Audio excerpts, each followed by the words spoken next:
Hi, I'm Warren Brand and welcome to another Linleys Garden Railway video. This time I'd like to show you around the whole railway layout. No trains are run this year yet, as I've spent more time with development projects, as you may well have seen from previous videos. I'll remedy that soon, but in the meantime, please follow along with me this time while I show you around Linleys Garden Railway. You will see leaves on the line, bits and pieces around on the trackway, bare trackbed and other things to work on over time. The layout is built using Pico Flexi 45mm track, commonly used for G-scale and Gauge 1 railways.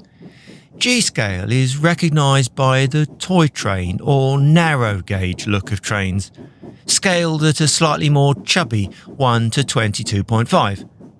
Most of my stock is like that, made by LGB and Playmobil. Gauge 1 is more prototypical at a scale of 1 to 32, so is more real-life looking, but still uses the 45mm track.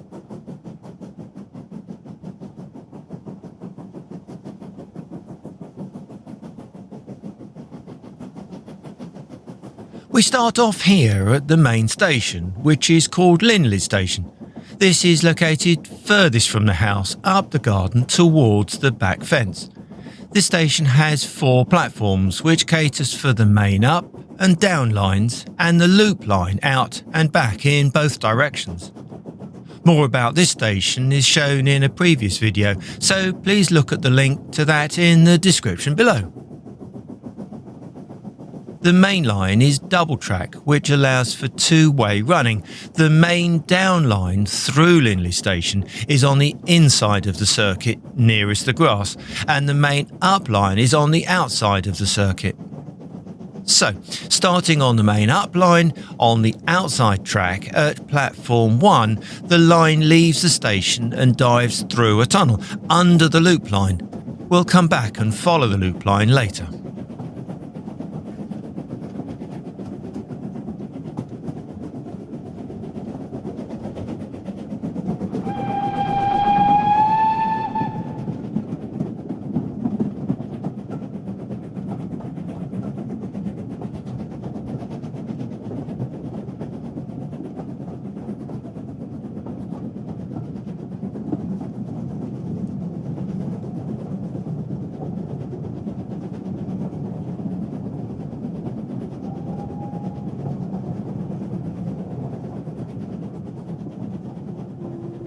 The trackbed on the other side of the tunnel breaks out to a wider area where there will be a reversing bay between the up and down lines.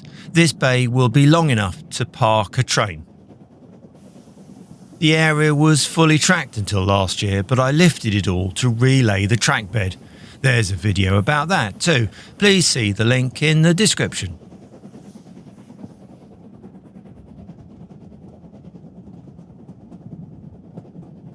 From this corner of the garden, the main line runs down the side along the fence line. I wanted it tucked out of sight here so that the various sections of the layout were kept somewhat visually separate. All the way down the side here, the tracks run side by side. I do need to relay this section as most of the wooden trackbed is now rotted away. This is likely to be one of next winter's projects.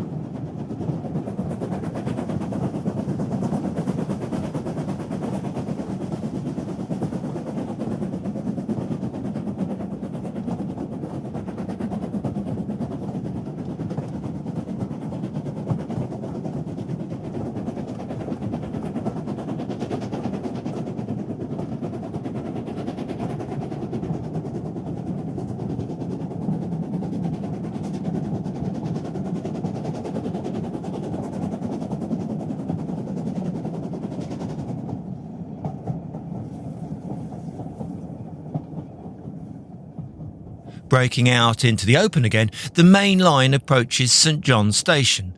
This will have removable station platforms where the path is. Again, there is a previous video about this area.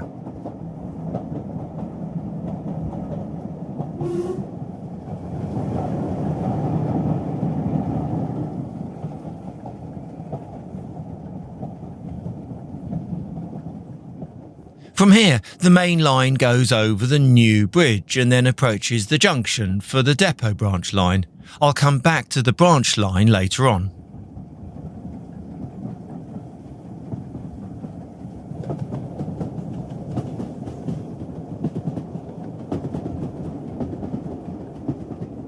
The main up continues towards the fence line, while the down in the other direction drops down steeply from the high-level track section. This split allows the loop line to diverge from between the main up and down lines.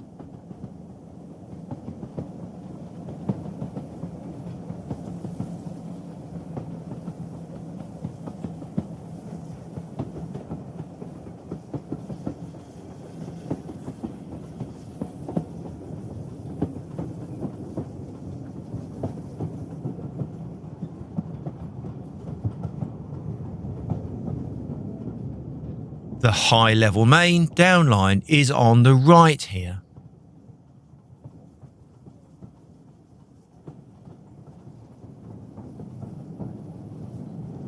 As the main line goes behind my garden studio building, the 4 tracks then run side by side, but at slightly different levels.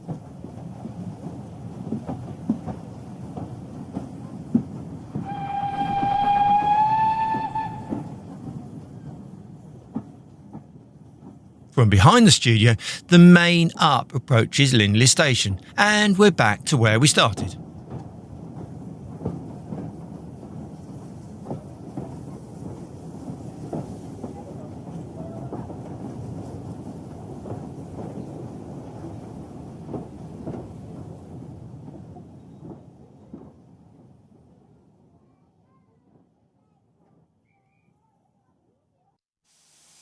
Staying at Linleys Station, but this time on the up loop line, departing from what will be platform 2, the line leaves the station and rises up so that it can cross the main up line over the tunnel.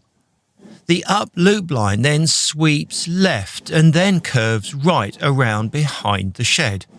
I have too much wood and stuff stored there just now, so I can't get around the back, but that'll soon be cleared.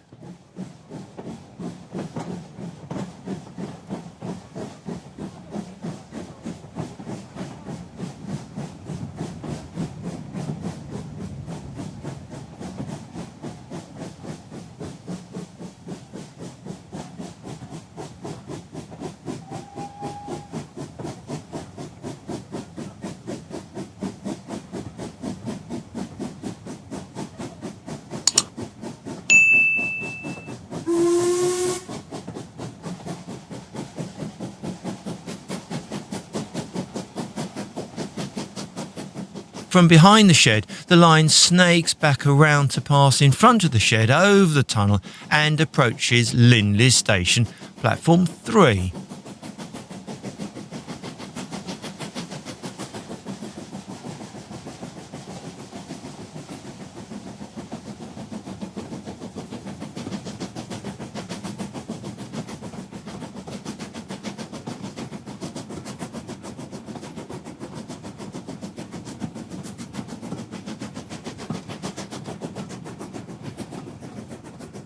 Continuing on from the platform, the loop becomes the down loop, leaving Linleys Station.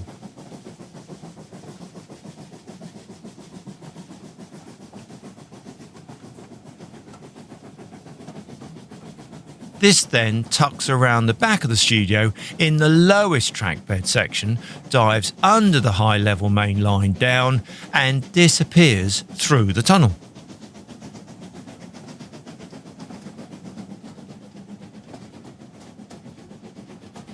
The garden studio has a brick base and a wooden upper structure, and in the summer has an open front. The winter wooden front panels are still in place.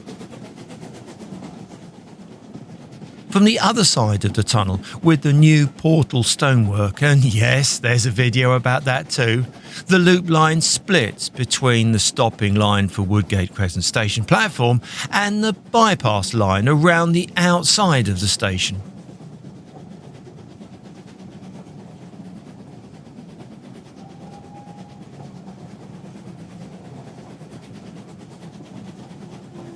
From Woodgate Crescent Station, the split lines converge before diving under the high-level main down line.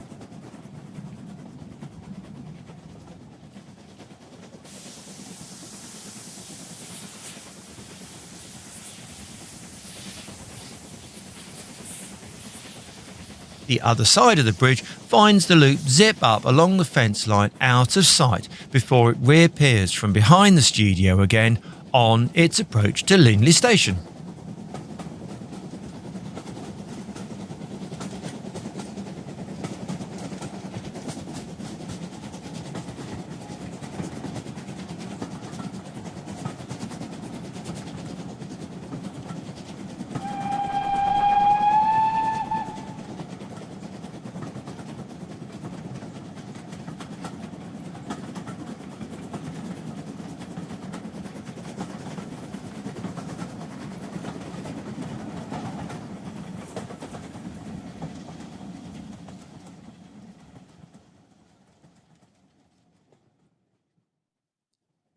I said I'd show you the depot Spur branch line, so let's return to the main bridge just here.